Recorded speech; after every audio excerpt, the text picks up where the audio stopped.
New tonight, a scam targeting college and high school students looking to earn extra money. Yeah, but this scam cost one student more than $2,000. Here's Troubleshooter Diane with the tips we need to watch out for.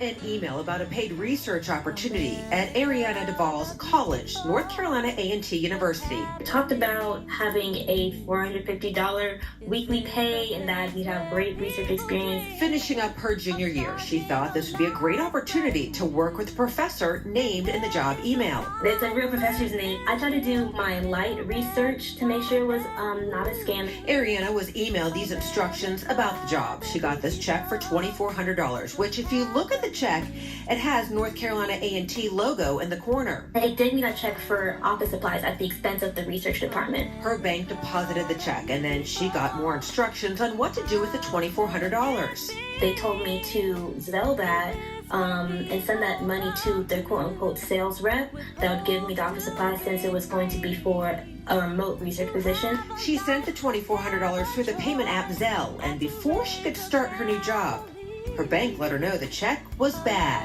When the bank realized that the validity of the check was not, it was a bogus check and things like that, they took the money out of my account and now I'm in a deficit. Ariana now owes the bank the $2,400 for the bad check. It's just emotionally, financially devastating. The scam continues to strike students at North Carolina A&T, as the university sent this alert last year about the scam impersonating faculty members, and have a warning on their website about jobs, summer employment, and internship scams. The Better Business Bureau says employment scams are a top complaint. If you're getting a job offer, typically you have to interview for a job. So if it's something that pops out of nowhere, too good to be true, and all you have to do is pay for equipment, big red flag. Another red flag, take a close look at the sender's email address. In Ariana's case, while the scammer claimed to be a professor, the email address used is a Gmail account as opposed to ending in .edu. And one more tip to know, it's a scam. If you're sent money or a check through a payment app and then asked to get that money back to someone else, that's a sure sign this job is one that you want to stay away from. Remember, you should never have to pay any kind of money for reimburse people, anything like that. That's what gets people in trouble if they get a check or a payment app. There's so many students, like college students and high schools, looking to make a few extra dollars. They're so vulnerable. Yeah, it's really sad. All right, Diane, thank you. Still to come here on Eyewitness News at 6, searching for ways to combat them. So, my daughter Ariana fell victim to a phishing scam on May the 4th. And since then, it's been a little bit of a roller coaster. So, she has, of course, reported it to all the appropriate avenues, FBI, police, the whole works. And we've been trying to get the funds back. So far, she's been interviewed by ABC 11 News, and as a result, the story was picked up by the U.S. Senate. So we're here now in D.C. waiting for her to arrive so that we can go to a public hearing where she will get a chance to let the public know about what happened and see how they can work together to try to put an end to all of this foolishness with all of this scamming and all of these different types of criminal activities that they've gotten just so creative and so clever at doing. So I'm here with her father, and we'll be expecting her shortly. So we'll see how the day goes. And here we have, yes.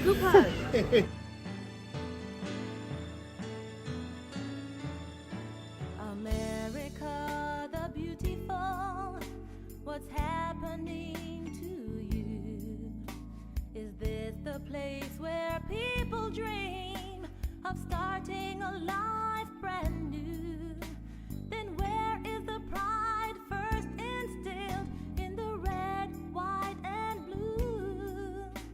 America the beautiful, what's happening to you?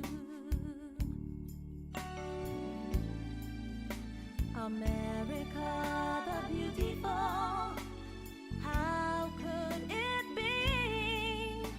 Is this where people come to? Thank you so much, Ms. Duval. To be free, to have a life, have a choice. Hi. On the afternoon of May 1st, I applied to a research position from an email I received on April 30th. I believe the hiring manager to be a research professor at my university. After applying via email by providing my resume, I received follow-up questions. For example, how would you rate your communication skills? Are you a U.S. citizen? And do you have prior research experience?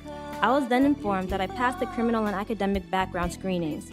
Further instructions from that email confirmed that office supplies would be needed for the position, and I would be sent a check, which I would then need to provide to the sales representative who is responsible for ordering the supplies on my behalf. I received a check in the form of a PDF on May 2nd through an email that presented itself as the payroll department at my university. It actually had the .edu domain presented in the email address. I was given specific instructions to print the check and do a mobile deposit only.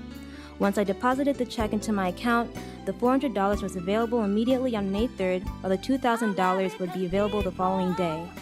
I informed the fictitious professor of this and was told to ZELLE the money as it became available. I was provided the name and email address of the sales representative and asked to send a screenshot of it with confirmation code. I did as instructed and sent the $400 on May 3rd, followed by the $2,000 on May 4th. Both are listed as pending in my bank account, which I informed the fictitious professor of. At that point, I was told that the sales representative would wait until it's confirmed before shipping the office research supplies. My mother observed something strange with my account, so she called me to figure out what was going on. After asking me several questions, my mother helped me to understand and realize that I was scammed. She told me to contact the bank and file a fraud claim. I called the bank immediately and explained the entire situation to the bank representative. With the representative's assistance, I filed 2 fraud claims, one for the $2,000 and another for the $400. I was told that an investigation would be conducted and I would receive a call back from the bank with a status update. On May 7th, I woke up and was preparing for one of my final exams when I checked my bank account and found that I was in a deficit for the $2,400 that I was scammed into receiving and sending off. I was devastated. In addition to the 5 major final projects that I had due for 4 courses within the last 2 weeks of the school year, where my money was already getting low and I was stressed out of my mind staying up late to complete, I now found myself in debt for the very first time in my life. All of this as a result of just wanting to work and have a job with flexible hours to accommodate my summer internship. After reporting to my university's police, they told me to report it to the FBI. I was told by the police that I was the only student that was actually financially impacted by this phishing scam, but I learned the following week that I was not. I reported my situation to the FBI, and my mother and I called the bank to see if there was any feasibility that I would be reimbursed for the $2,400 that I was scammed out of. Although we never received a call back from the bank on the investigation that they were doing, we were informed at that time that both fraudulent claims were denied. I returned back to campus to complete one of my projects. After returning back to my room, I filed 2 fraud claims with ZELLE for the $2,000 and $400. In the process of filing those claims, the online ZELLE form asked for a ZELLE payment ID. There was a note in the FAQ section that if you submitted the ZELLE payment via your bank's app and did not know what the ZELLE payment ID was, to contact their bank partner that I was affiliated with. I called my bank asking for the ZELLE payment ID. However, I was transferred to several representatives from multiple departments, including the ZELLE department. None of them were aware of what a ZELLE payment was or where to find it. I called ZELLE's customer service line and was automatically put through to an automated machine, which hung up on me after I was told if I'm affiliated with ZELLE through one of their bank partners to contact the bank. I could not get through to a human representative at all after calling ZELLE multiple times. Within this frustration, as the ZELLE payment ID was supposed to be a total of 12 digits, I ended up putting the confirmation codes of the ZELLE payments with 2 additional zeros in the front. This seemed to work as the forms were submitted, and I completed both of those forms only to receive a submission of the forms in my email.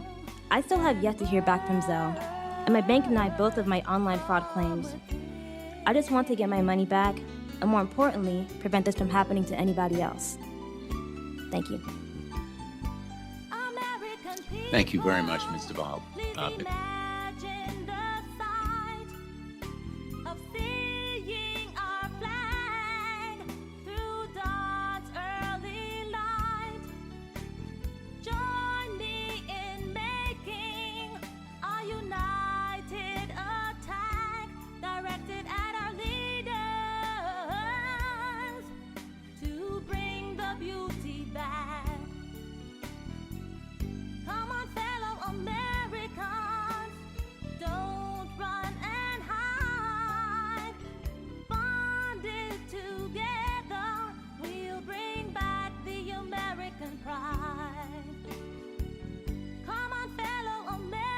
An I-Team Troubleshooter investigation is in the spotlight right now on Capitol Hill in Washington. This is all about a scam targeting college and high school students who are trying to earn a little extra money.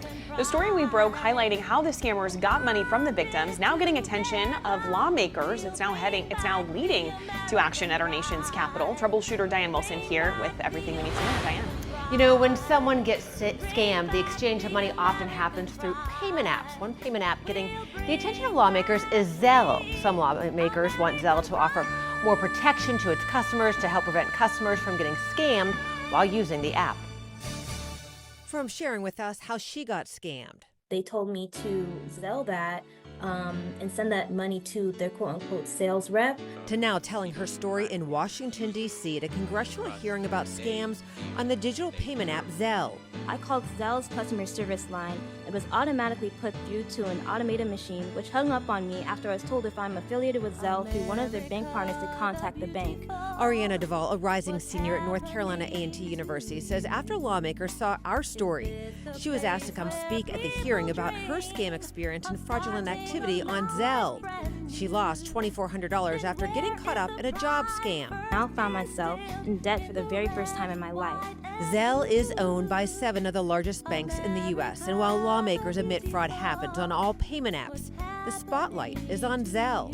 ZELLE transfers are nearly instant and irreversible, and by the time a consumer knows they've been scammed, usually it's too late to do anything about it. During the hearing, consumer advocates also shared how ZELLE does not provide clear fraud policies and similar reimbursement rights as other cash apps. Also during the hearing, some lawmakers question if action against ZELLE will even help. If we could shut down ZELLE, or if we could make them scam proof, these bad actors would just find another mechanism to do what they're doing. As for Duval, she says ZELLE has not responded about her fraud claim, but this is not stopping her fight for change. This can happen to anyone. This could happen to the person that's the most sophisticated and intelligent to some, and somebody who might not. It doesn't really matter in that sense. It's about what we can do to just prevent any of these things happening. I did reach out to ZELLE for comment and have not heard back yet. ZELLE and the banks tell the committee they want to cooperate, saying in a statement, banks, however, cannot win this fight on their own. It is going to take a cross-industry effort to stay ahead of fraudsters and scammers. The activities of these criminals touch more than just the banking industry, and the efforts to counter frauds and scams must similarly be cross-industry. And lawmakers just ended the hearing saying this is an ongoing investigation. And so we did not hear from ZELLE or the banks there, but they have told lawmakers they want to cooperate with us. And we were talking about this. If you use a credit card, that is your protection. But scammers don't often take a credit card. That is your which protection. Is a sign. Which that's a sign, yes. Scammers are not going to take a credit card. They're going to want a payment app. And not protection right now. So. Your investigations often get the attention of Congress. And here's another example today. Interesting, Diane. Thank you.